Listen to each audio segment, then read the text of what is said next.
ভাই আপনার মোবাইলটা একটু নিচে নামান না, আপনার বারবার বলতেছি একটু নিচে নামেন, সামনে আছেন। আরে ভাই একটু নিচে নামাই দেন না, আমার তো একবার সামনে বসে একটু নিচে নামাই দেন, সামনে আছেন, ভালো করে দেন, সমস্যা নেই। বড় ভাই মোবাইলের সাইডে দেন, একটু সাইডে দেন।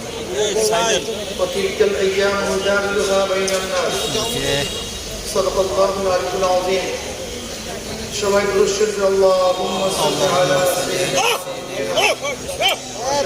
হাবিবিনা মাওলানা মুহাম্মদ সাল্লাল্লাহু আলাইহি ওয়া আলা আলিহি ওয়া আসহাবিহি ওয়া বারাকা ওয়াসাল্লাম। ইসলামী আন্দোলন বাংলাদেশ নারায়ণগঞ্জ জেলা ও মহানগর শাখা কর্তৃক আয়োজিত আজকে গণজমায়েতের সম্মানিত সভাপতি, মহাসচিব, কেন্দ্রীয় নেতৃবৃন্দ সহ সকল স্তরের জনগণ ভাইয়েরা আমার, আল্লাহ পাকের শুকর, আমরা নতুন এক বাংলাদেশ পেয়েছি। আমরা যে ভূখণ্ডে দাঁড়িয়ে আছি,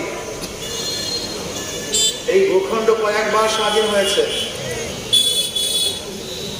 এক সময় ব্রিটিশ এদের শোষণ করেছিল, ব্রিটিশদের বিরুদ্ধে এদেশের মানুষের যা যা আছে সব কিছু নিয়ে ঝাঁপিয়ে পড়ছিল। আমরা ব্রিটিশকে এদেশ থেকে তাড়াতে বাধ্য করেছিলাম।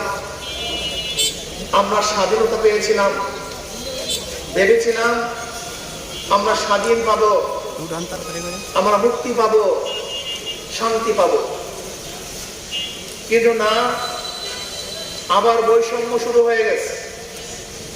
সংখ্যাগরিষ্ঠ হিন্দুরা মুসলমানদের অধিকার ফিরিয়ে দিতে পারে নাই। এর জন্য তৎকালীন সময় মুসলমানরা চিন্তা করেছিল যে মুসলমানদের জন্য আলাদা একটা ভূখণ্ডের প্রয়োজন। আন্দোলন সংগ্রাম করে 47 স্বাধীন হয়েছিলাম। পাকিস্তান নামে একটা দেশ, একটা ভূখণ্ড আমরা পেয়েছিলাম। ভেবেছিলাম এবার শান্তি পাবো, মুক্তি পাবো, স্বাধীনতা অর্জন করব। কিন্তু দেখলাম পশ্চিম পাকিস্তানের লোক পূর্ব পাকিস্তানের সাথে মর্যাদা, তাদের অধিকার ফিরিয়ে দিতে পারে নাই। এর জন্য আবার তাদের বিরুদ্ধে আন্দোলন সংগ্রাম করে 71 আমরা বাংলাদেশ অর্জন করেছিলাম। ভেবেছিলাম এবার শান্তি পাবো, মুক্তি পাবো, বৈষম্য থাকবে না। কিন্তু 75 পর্যন্ত বাকশাল কায়েম করে এদেশের মানুষের কণ্ঠকে রুদ্ধ করা হয়েছিল, স্বাধীনতা হরণ করা হয়েছিল। আবার মানুষ ক্ষিপ্ত হয়ে 15 আগস্টের ঘটনা ঘটিয়ে ভেবেছিল মানুষ শান্তি পাবে, মুক্তি পাবে। কিন্তু এরপরে আমরা দেখলাম আমরা শান্তি পাই নাই, মুক্তি পাই নাই। যারা স্বাধীনতার পরে এই 53 বছর পর্যন্ত যারা শাসন করেছে, তারা আসলে মানুষের অধিকার ফিরিয়ে দিতে পারে নাই। এদের স্বাধীন হয়েছিল 3টে স্লোগানের ভিত্তিতে: সাম্য, মানবিক মর্যাদা, সামাজিক ন্যায় বিচার। কিন্তু 53 বছরে সাম্যতা মানুষ দেখে নাই। সাম্যতা কি মানুষ জানেও না। সাম্যতার অর্থ কি তা মানুষ জানেও না, ভুলে গেছে। এই দেশ কোন স্লোগানের ভিত্তিতে স্বাধীন হয়েছিল তাও আমরা জানি না। সাম্য, সবাই সমান, বাংলাদেশের নাগরিক, সবাই অধিকার সমান, বাকশক্তির অধিকার সমান, চাকরির অধিকার সমান, ব্যবসার অধিকার সমান, কথা বলার অধিকার সমান, চলার অধিকার সমান, বাসস্থান সমান, চিকিৎসা সমান, শিক্ষা সমান, অন্ন বস্ত্র সমান। কিন্তু সাম্যতা বাংলাদেশের মানুষ দেখে নেই, চিন্তাও করে নেই। মানবিক মর্যাদা, আজকে নেতারা, ধনত্বরা একটা কুকুরকে নিজের হাতে খাইয়ে দেয়, বিছানায় তুলে। কিন্তু আশরাফুল মাখলুকাত, এই মানব সন্তানকে, এই নর কুপাসরা শান্তি দিতে পারে নাই, মর্যাদা দিতে পারে নাই। তাদের সাথে জানোয়ারের চেয়েও খারাপ আচরণ করা হয়েছে। মানবিক মর্যাদা প্রতিষ্ঠিত হয় নাই। সামাজিক ন্যায় বিচার ভেবেছিলাম সবার জন্য বিচার সমান হবে, কে দল করে কে দল করে না, কে গরিব কে ধনী, কে শিক্ষিত কে মূর্খ, কে বড় লোক কে ছোট লোক, কে কুলি আর কে মালিক। না, যে ব্যক্তি অন্যায় করবে তার বিরুদ্ধে রায় যাবে, আর যে ব্যক্তি অন্যায় করবে না সে যতই আমার শত্রু হোক না কেন সে মুক্তি পাবে। কিন্তু সামাজিক ন্যায় বিচার আমরা দেখি নাই। আমরা কি দেখেছি, যারা দল করবে যত বড় খুনি হোক তারা খোলা আকাশের নিচে ঘুরবে, আর যারা দল করবে না তারা যত বড়ই নিরীহ হোক না কেন, নিরপরাধ হোক না কেন, তারা আয়না ঘরে ঢুকে ঢুকে মরতে হবে। আমরা কি দেখেছি, ওই 13 তথাকথিত বিচারক মানিকের মতো লোক যদি বিচারের আসনে থাকে, সেই বিচারালয় কি অবস্থা হয় আল্লাহ কি ভালো জানেন। সেখানে ন্যায় বিচার ছিল না। সরকারি দলের ইঙ্গিতে বিচারের কার্য পরিচালনা হতো, যেইভাবে আদেশ আসতো সেইভাবে রায় হইত। এর নাম সামাজিক বিচার নয়, ন্যায় বিচার নয়। আমরা চাই সাম্য, আমরা চাই মানবিক মর্যাদা, আমরা চাই সামাজিক ন্যায় বিচার। এই আশরাফুল মাখলুকাত সর্বশ্রেষ্ঠ আল্লাহ পাকের মাখলুক, যাদেরকে সৃষ্টি না করলে আল্লাহ পাক কিছুই সৃষ্টি করতেন না। আল্লাহ পাক রব্বুল আলামিন সমস্ত মাখলুককে আশরাফুল মাখলুকাতের গোলাম বানিয়ে দিয়েছেন। সূর্য আমাদের গোলাম, আসমান আমাদের গোলাম, জমিন আমাদের গোলাম, পানি আমাদের গোলাম, বাতাস আমাদের গোলাম, গাছ আমাদের গোলাম, মাছ আমাদের গোলাম। এই আশরাফুল মাখলুকাতের খেদমতের জন্যই আল্লাহ পাক বলেন খুলিকা লাকুম মা ফিল আরদি জামিয়া, সব কিছু তোমাদের জন্য আর তোমরা আমাদের জন্য, আমার জন্য। আজকে সেই আশরাফুল মাখলুকাতের মর্যাদা নাই। আমরা কি দেখেছি, আজকে আশরাফুল মাখলুকাত এই মানুষ, হাজারো মানুষ এক ফুটে খাদ্যের জন্য 10 দিনে কাক এবং কুকুরের সাথে লড়াই করে। এই আশরাফুল মাখলুকাত খোলা আকাশের নিচে জীবন যাপন করে। এই আশরাফুল মাখলুকাত আজকে বিনা বস্ত্রে ঘুমিয়ে থাকে। এই আশরাফুল মাখলুকাত রাস্তায় ঘুমিয়ে থাকে। এই আশরাফুল মাখলুকাত বিনা চিকিৎসায় মারা যায়। এই আশরাফুল মাখলুকাত তাদের স্বর্ণ নাই, বস্ত্র নাই, ঘর নাই, বাড়ি নাই, চিকিৎসা নাই, দেখতে চাই না। এই আশরাফুল মাখলুকাতের জন্য সব সমাপ্ত করতে হবে, তাদের থেকেই সব সমাপ্ত করতে হবে, তাদের সুবিধার জন্যই রাষ্ট্রকে পরিচালনা করতে হবে। আজকে আমরা কি দেখেছি, বৈষম্য, শ্রমিকদের ন্যায্য বিচার নাই, শ্রমিকদের ন্যায্য বেতন নাই, শ্রমিকদের সাথে জানোয়ারের মতো আচরণ করা হয়। এইটা আমরা দেখতে চাই না। শ্রমিকদের অধিকার দিয়ে দিতে হবে, তাদের ন্যায্য মর্যাদা দিতে হবে, তাদেরকে ন্যায্য বেতন দিতে হবে, তাদেরকে যথাযথ সম্মান করতে হবে। আজকে রেমিটেন্স যোদ্ধা যারা বাংলাদেশে টাকা প্রেরণ করে, আমার বিদেশের ভাইরা যারা কষ্ট করে মাথার ঘাম পায়ে ফেলে আমাদের দেশের টাকা পাচার করে, আর আমাদের দেশের চোর এবং ডাকাতরা সেই টাকা বিদেশে পাচার করে। রেমিটেন্স যোদ্ধাদেরকে সম্মান করতে হবে, ইজ্জত করতে হবে। ইয়ার পরে যখন তারা আসবে তাদেরকে শ্রদ্ধা করতে হবে, সম্মান দেখাতে হবে, তাদেরকে সম্মান সুযোগ শব্দ ব্যবহার করতে হবে। মোহতারাম, জনাব অথবা স্যার বলেন, যে শব্দগুলি সম্মানীয় শব্দ, এই সম্মানিত শব্দ তাদের জন্য প্রয়োগ করতে হবে। তারা আমাদের যোদ্ধ, তারা এই দেশের রেমিটেন্সকে উন্নত করার জন্য, আমাদের অর্থকে চাঙ্গা করার জন্য তারা সবচেয়ে বড় যুদ্ধ করতেছে।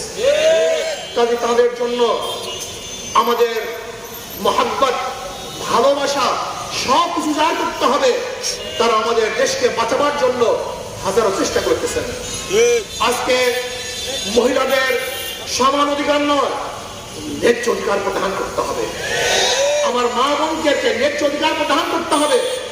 যার যেখানে যেই মর্যাদার প্রয়োজন সেই মর্যাদা তাদেরকে দিতে হবে। আজকে ছাত্রদেরকে পড়াশোনার ব্যবস্থা করতে হবে। হাজার গরিব মেধাবী উচ্চ শিক্ষায় শিক্ষিত হতে পারে না, অর্থের জন্য রাষ্ট্রকে অবশ্যই প্রত্যেকটা ছাত্রের জিম্মা গ্রহণ করতে হবে। রাষ্ট্র একজন ছাত্রের পড়াশোনার ব্যবস্থা করবে, সমস্ত জিম্মাদারি থাকবে রাষ্ট্রের। ব্যক্তিগত কোনো টাকায় কোনো ছাত্র যেন পড়তে না হয় সেই ব্যবস্থা রাষ্ট্রকে করতে হবে। আমি আজকে লিডারদের বলবো, মালয়েশিয়ার প্রেসিডেন্ট মাহাথির মোহাম্মদ অসুস্থ, তাকে অপারেশন করতে হবে। সবাই পরামর্শ দিয়েছেন আমেরিকায় যান, ইংল্যান্ড যান, অপারেশন করেন। তিনি বলেছেন না, আমার দেশে হসপিটাল করো, আমি এখানে চিকিৎসা করব, অন্য জায়গায় আমি চিকিৎসা করবো না। আজকে এই দেশের লিডারদেরকে বলবো, তোমরা বাহিরে চিকিৎসা নাও, কিন্তু আমাদের দেশের হসপিটালের অবস্থা কি? 12টা বাজিয়ে দিয়েছো, এখানে কোনো চিকিৎসা বলতে কিচ্ছু নাই। প্রত্যেকের লিডারকে বাংলাদেশে চিকিৎসা নিতে হবে, তাহলে ইনশাআল্লাহ আমাদের হসপিটালগুলো উন্নত হবে। আপনারা দেখেছেন এদেশের প্রত্যেকের লিডারের সন্তান বাহিরে পড়াশোনা করে, সমস্ত সন্তান বাহিরে পড়াশোনা করে, অথচ আমাদের গরিব সন্তান এদেশে পড়াশোনা করে, তাদের জন্য উপযুক্ত সেই প্রতিষ্ঠানের ব্যবস্থা করা হয়নি। কাজে আমরা চাই লিডারদের সন্তান এদেশে পড়াশোনা করবে, বাহিরে যাওয়ার সমস্যা নাই, কিন্তু আমাদের দেশের পরিবেশকে, শিক্ষালয়কে বিদেশে ইউনিভার্সিটির মানে করতে হবে। এরপর আজকে রাস্তার যানজট, চাঁদাবাজি, এই চাঁদাবাজি বন্ধ করতে হবে। আজকে 5ই আগস্টের পরে আমরা কি দেখেছি? সে চিহ্নিত গোষ্ঠী আবার চাঁদাবাজি শুরু করেছে, দখলদারি শুরু করেছে, হাট দখল, ঘর দখল, রাস্তা দখল, চাঁদাবাজি শুরু করেছে। আমরা চাঁদাবাজদেরকে আর দ্বিতীয়বার ক্ষমতায় দেখতে চাই না। চাঁদা মুক্ত বাংলাদেশ চাই, সন্ত্রাস মুক্ত একটা বাংলাদেশ চাই, ধর্ষণ মুক্ত বাংলাদেশ চাই, জুলুম মুক্ত বাংলাদেশ। এই জুলুম মুক্ত বাংলাদেশের জন্য প্রয়োজন হলো যারা দোষী, চিহ্নিত খুনি, অপরাধী, কোন অবস্থাতেই তারা নির্বাচন করতে পারবে না। পিআর সিস্টেমে নির্বাচন চাই, সংখ্যানুপাত হারে নির্বাচন হবে। যদি পিআর সিস্টেমে নির্বাচন হয় তাহলে পেশির শক্তি ব্যবহার করতে পারবে না, টাকা দিয়ে ভোট কিনতে পারবে না, জুলুম থাকবে না, খুন থাকবে না, কেন্দ্র দখল চলবে না, মার্কায় ভোট দিবে। যেই মার্কায় যত পার্সেন্টেজ ভোট পাবে ওই পার্সেন্টেজ অনুযায়ী সেই দলের প্রতিনিধি সংসদে থাকবে। ধরে নেন যদি হাত পাখা মার্কা 30% ভোট পায়, তাহলে 100 জনের মধ্যে 100%-এর মধ্যে 30%-এ যতগুলি সিট, সেই পরিমাণের সিট তারা সংসদে যাবে। অর্থাৎ যদি মার্কা আপনারা ভোট দেন তাহলে অবস্থাটা কি হবে? দল নির্ধারণ করবে কাকে সংসদে পাঠানো হবে, দল নির্বাচন করবে কোন ব্যক্তিকে সংসদে পাঠানো হবে। তাহলে দল কোন অবস্থায় চোর, গুন্ডা, বদমাশকে সংসদে পাঠাবে না। যদি দল চোর, গুন্ডা, বদমাশকে সংসদে পাঠায় তাহলে এই দেশের জনগণ দ্বিতীয়বার তাদেরকে আর ভোট প্রদান করবে না। এগুলো সমস্ত সমস্যার বড় সমাধান হলো পিআর সিস্টেমে নির্বাচন করতে হবে। আমরা মার্কায় ভোট চাই, ব্যক্তিকে ভোট দিতে চাই না। যে যত পার্সেন্টেজ ভোট পাবে ওই পার্সেন্টেজ অনুযায়ী তাদের প্রতিনিধি সংসদে থাকবে। তাহলে বাংলাদেশের সমস্ত জনগণের একটা সরকার হবে, সমস্ত জনগণের প্রতিনিধি থাকবে। তাহলে সবাই ভোট কাজে লাগবে, সবাই প্রতিনিধি যখন কথা বলবে তখন যা গণমানুষের সংসদ হবে আর গণমানুষের উপকার হবে। সেখানে হিন্দুরাও কোনো পার্সেন্টেজ অনুযায়ী তারা বিশাল একটা সংখ্যা তারা সংসদে যেতে পারবে। কাজে পিআর সিস্টেমের নির্বাচন আমরা বাংলাদেশে দেখতে চাই। সবাই রাজি আছেন ইনশাআল্লাহ? এখন আওয়াজ করতে হবে, পিআর সিস্টেমের সংখ্যানুপাতিক হারে আমরা নির্বাচন চাই, মার্কায় নির্বাচন চাই, কোন ব্যক্তিকে আমরা ক্যান্ডিডেট চাই না। তাহলে গ্যাঞ্জাম, গুন্ডামি আর থাকবে না। এরপরে আসুন, আজকে অন্তর্বর্তীকালীন সরকারকে বলবো, আপনাকে ভালোভাবে মনে রাখতে হবে বৈষম্য বিরোধী আন্দোলন। যদি আপনি বৈষম্য সৃষ্টি করেন তাহলে এদেশে আবারও আন্দোলন শুরু হবে। আবারও এদেশের মানুষ রাস্তায় ঝাঁপিয়ে পড়বে। এর জন্য খুব সতর্ক অনুযায়ী দেশ পরিচালনা করতে হবে। আওয়ামী লীগকে বলবো, আপনারা যা করেছেন তার প্রাপ্তি আপনারা পেয়েছেন, কিন্তু আমি সমস্ত খুনিদের বিচার চাই, সমস্ত জালিমদের বিচার চাই, অন্যায়কারীদের বিচার চাই, কিন্তু অপমান চাই না, জুলুম চাই না, অপমান চাই না। বিচার হবে, অপমানের প্রয়োজন নেই। আমরা কি দেখেছি, আসিফ মাহবুবের মতো একজন প্রফেসরকে যখন কোর্টে নিয়ে যাওয়া হয়েছে, রশি বেঁধে তাকে নিয়ে আনা হয়েছে। কেন? এটা অপমান। আমরা বিচার চাই, অপমান চাই। সম্মানিত ব্যক্তিকে সম্মান করতে হবে। যে ব্যক্তি নির্দোষ, তাকে নির্দোষ ভাবে চিহ্নিত করতে হবে। কোন অবস্থাতেই যেন নির্দোষ করে ব্যক্তির উপর আক্রমণ না চলে, অত্যাচার না চলে।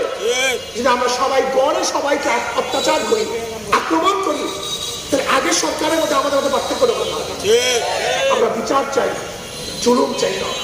আমরা বিচার চাই, কাউকে অপমান চাই না। এক জায়গায় থামতে হবে, এক জায়গায় থামতে হবে। যদি আমরা জুলুম করি, আবার একদিন তারাও জুলুম করবে। আমরা অত্যাচার করব, তারাও একদিন অত্যাচার করবে। আমরা অন্যায় করব, আবার কেউ অন্যায় করবে। এক জায়গায় থামতে হবে। আমরা সবাই মিলেমিশে এই দেশটাকে গড়তে হবে, এই দেশটাকে সামনে অগ্রসর করতে হবে। এই জন্য আসুন, ইসলামের বাহিরে কোন মত, কোন আদর্শ মানুষকে শান্তি দিতে পারে না, মুক্তি দিতে পারে না। আজকে ইসলাম হুকুমাত যদি কায়েম হয়ে যায়, তাহলে সামাজিক ন্যায় বিচার প্রতিষ্ঠিত হবে, সাম্যতা প্রতিষ্ঠিত হবে, মানবিক মর্যাদা ইনশাআল্লাহ প্রতিষ্ঠিত হবে। যারা শহীদ হয়েছেন, আল্লাহ পাক তাদের জান্নাতুল ফেরদাউস দান করেন। এই যে দেখেছেন আমাদের হাজারো ভাই আহত হয়েছে, আল্লাহ পাক জলদি করে সুস্থ করে নেন। যারা এরকম আহত হয়েছেন, অনেক ভাই আহত হয়েছেন, নিহত হয়েছেন, আল্লাহ পাক সবাইকে সুস্থ হওয়ার এবং যারা কবরে চলে গেছেন তাদের জান্নাতের ব্যবস্থা করে নেন। আগামী দেশ ইসলামের দেশ হবে, ঐক্যবদ্ধভাবে ইসলামের পক্ষে থাকবো। আল্লাহ আমাকে এবং আমাদের সবাইকে কবুল করে নেন।